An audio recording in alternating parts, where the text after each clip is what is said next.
Hey, what's going on, everybody? Welcome back to the channel. Today is the day. Every single year I make the trip up to Knoxville here in Tennessee for BassBoatElectronics.com and also now Ultramarine. And we've got our blank canvas. We're going to rig out my new 920 Elite from Phoenix. This is going to be a really exciting build. A lot of it, honestly, has been kind of news to me. So I'm kind of entrusting my friends here at BBE to kind of design a new electronic system that I have never used before. So last year we ran all Lowrance. This year we're running all a different brand. So I'm gonna let Jason kind of run you through that. But it's pretty exciting. But yeah, man, it's gonna be really cool. This is kind of like the calm before the storm. You guys get to see this clean blank canvas turn into something pretty special. So let's check out what we've got here for rigging. So got my boy Jason right here, this guy. So Jason has designed a whole new electronic system for us. I mean, we've gone through a bunch of different iterations over the years of like different brands. For the first, I don't know, 4 or 5 years we ran 3 different brands. Yep. Now last year we ran all one brand, and now we're running a whole other brand. Yep. So tell me what you got in store for me, because this is not something that I really know all that much about. Yeah, every year is completely different. New chapter, you got a whole new boat decked out. So every year we try and maximize what the best technology would be. When we first partnered, it was all 3 brands, because they all had to play in the environment. Now, we pretty much, Garmin has just ruled and taken over. Simple format, works really well. So what we've built here is a redundant system and maximum screen size. You're gonna have 52 inches. So with the new regulations, you're allowed up to 55 inches. So we've got 116 up here on the front. And we've got 3 1243 XSVs. So as far as Garmin goes, the 1243 is their newest unit in the lineup. So true 1080 screen resolution. Obviously everybody wants that large screen. That's been our best selling unit. Our last Garmin order, we got 5 of them in, and they all went out in 2 days. So now we're just reordering. So Garmin has really been a big player. The redundancy aspect is you're gonna have 2. All ours, we're doing the XSV, which essentially means it's got the Sonar plug built into it. So we're gonna have 2 XSVs on the front, a 1243 and a 1643, and you're gonna have 2 XSVs at the console. So if you do have an issue, let's say just anything, worst case scenario, something happens, you can take any unit, put it in place, and run all the transducers on the boat. So instead of, you can do some non-Sonar models, which we sell those as well for live scope only. But for your traveling and tournament, that's kind of where we got 4 units, and you can interchange them however you want, drive Sonar. So it's gonna be an awesome platform built on the best mounts in the game from Van. So yeah, really excited to get that outfitted. BBT, man. Bass Boat Technologies, I've been using them for a very long time now, and I've just pretty much demanded them every year because I think that they're the absolute best, most rock solid mount. So I'm excited about that. This is the shorty mount for the 1643 that Bass Boat Look Technology how thick that makes. is. Yeah, so look how thick that is. I got sausage fingers. It's comparison. reinforced. Look at that. One thing, the 16-inch units don't come with a gimbal bracket, so you got to buy one. Either the Really? Garmin one, yeah. Whoa. No 16-inch units. It's Because they're made for more of a flush mount. Well, yeah, usually. that, and I think it's more or less packaging with the weight and everything to package the gimbal bracket in there as well. But most of the customers on the high-end GPS map series do flush mount, so Garmin just didn't include the gimbal bracket on the 1643 and 8616. So, on yours, you're gonna have a tall one. We're really gonna be able to stair step the unit. It's gonna look really, really good. But Van with the gimbal brackets does an awesome job. Yeah. Of course, you got the LVS 34 system. Yeah, I know that one. Staple. I know that one pretty well. And then you've got these modules here. Yeah, so I don't know if we're going to use. We'll probably end up using 2 of them. This is the GPS 24XD. This is an external GPS. 2 of them? Yeah, 2 of them. Where would you put? Put one on the front and one on the back. So essentially, we can set this up as a source on the Garmin unit, and it's all about accuracy. And then your heading, so your map's not going to spin. Most of the times we only use one on the boat, but for your level of fishing, two, not only do you have the redundancy if one does go out, which, you know, isn't really an issue, but then you can dial it in. A lot of times we like to mount this towards the back of the boat, depending on the boat setup, to where you can mark, when you see it from your transducer on the back of the boat, you're marking where this antenna is, not up at the console. And then up on the bow, we really want the heading information to be accurate, and, you know, we're not so much utilizing the GPS technology, mainly the heading up front. Yeah. So kind of just a high performance, not really mandatory, but to top off an install, to really set it off and have it dialed in, that really makes it just that much more accurate. That is so awesome. So there's another thing you were showing me, because, you know, again, he's kind of like the mad doctor, mad scientist on this build.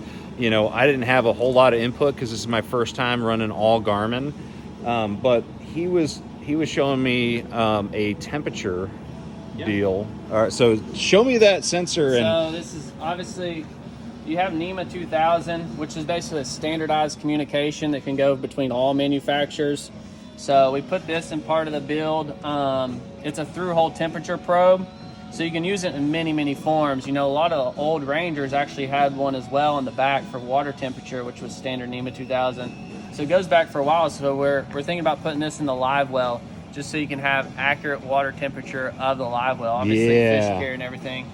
So that's just another piece of info that, you know, you have the ability to tie it in relatively easy. It's just mounting it and tying it in the system. So yeah, when he was mentioning the temperature gauge, I was like, kind of like, I don't know, let's just run off of the regular transducer. But when you mentioned the live well, that was when I kind of perked up a little bit, because obviously fish care, big deal, and we're going to be doing some tournaments, you know, later in the year.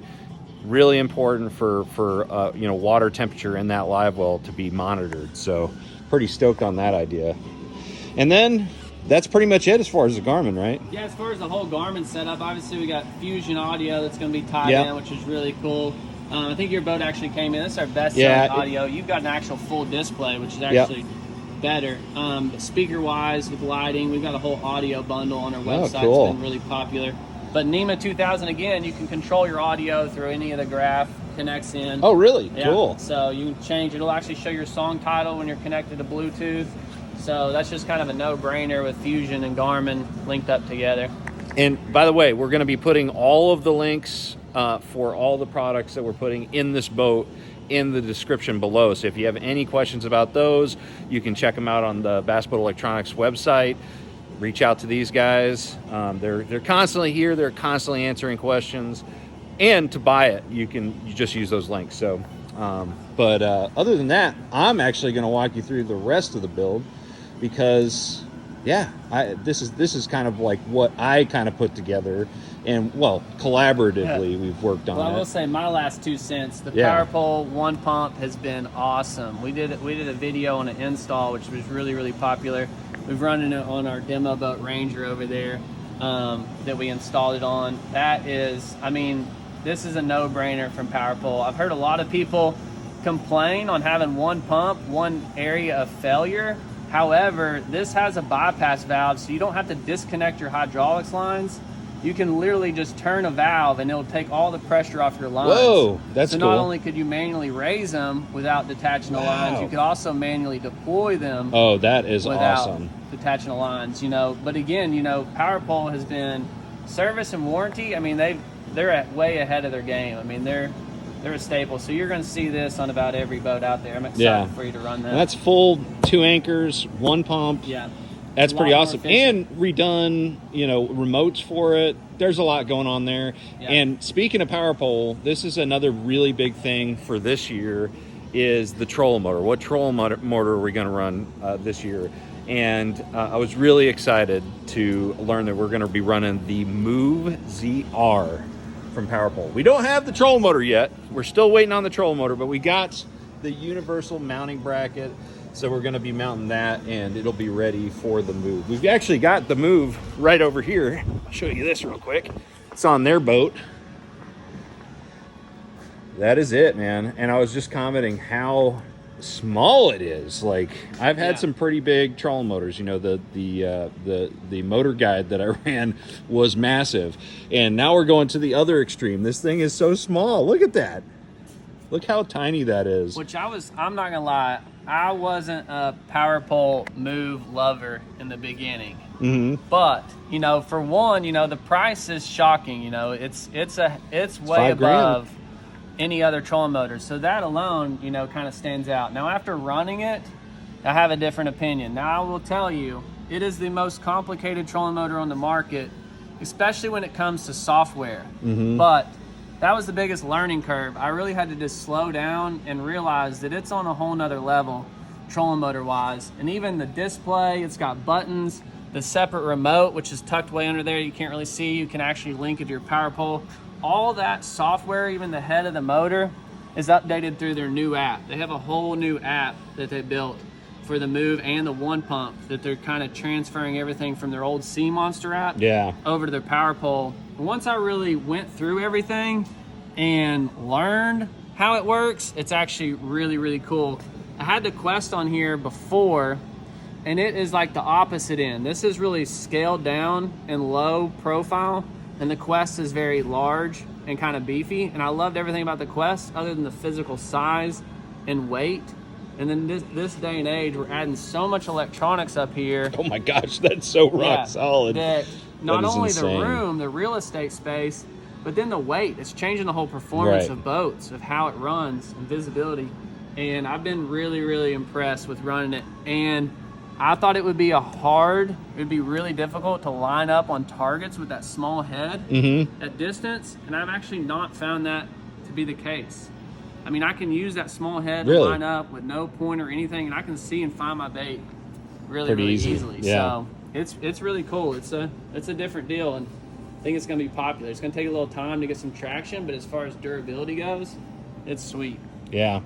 Well, I'm excited about this one, and I'll tell you the main reason why I'm excited about the PowerPole Move is because I'm a big believer in choosing your equipment based on your fishing styles. Now, you know, that may sound simple for you know, a simple concept that's kind of like a well duh, but a lot of people don't. You know, they don't choose their trolling motor based on the style of fishing that they like. For me, I'm a shallow water power fisherman. These guys are from Florida. These guys have stress test this trolling motor to the max. And we're talking about being able to go through, you know, thick vegetation very easily. It's got that titanium shaft on there. So, you know, running into stumps, it's, from what they say, pretty much indestructible. So as far as like definitely the shaft, and it's, you know, PowerPole.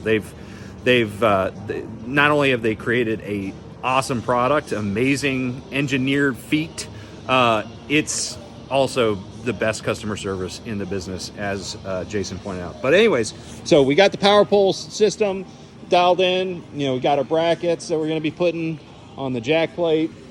Some other stuff, you know, obviously we've got like the gateway, we got the foot switches, but the other stuff that we're putting in here, obviously the power system. So the power system that we're putting in this boat is completely different than before. The AGM batteries that we're using, we're still using AGMs. So we got two Group 31 Pro Guide batteries, AGMs, that are going in there for the house battery and the cranking system. And then instead of running 3 12-volt lithiums, we're going to be running 2 36-volt 50 amp hour Pro Guide lithium batteries. So we're going to be one battery less this year, which is going to be so much easier to pack everything into the back of the boat here and still keep my you know, my spare prop holder. So that's going to be key. And we have one less pump because we got the one pump system. So yeah. And then we're also going to be adding, not for the opens because you're only allowed one transducer, but for like just fun fishing and content and stuff like that, we're going to be putting the Sniper Marine pole on here and right at the console. So we're going to be doing that when we're not fishing the opens. Again, we can only have one transducer, and I want that on the move. So yeah, Well, anyways, that is pretty much it. I don't think that I forgot anything. I probably did, but yeah. Oh yeah, we've also got Pro Guide charger. That's the one we're going to be running to charge this crazy awesome power system. But anyways, guys, just wanted to show you the calm before the storm. It's about to get crazy in here, get a little messy, but it's all going to be awesome at the very end. So if you guys are interested in any of the products we talked about today and seeing exactly everything we've got going into this boat, check out the links in the description below. Other than that, make sure you like, share, subscribe. I'm going to see you out on the water. Trust the process.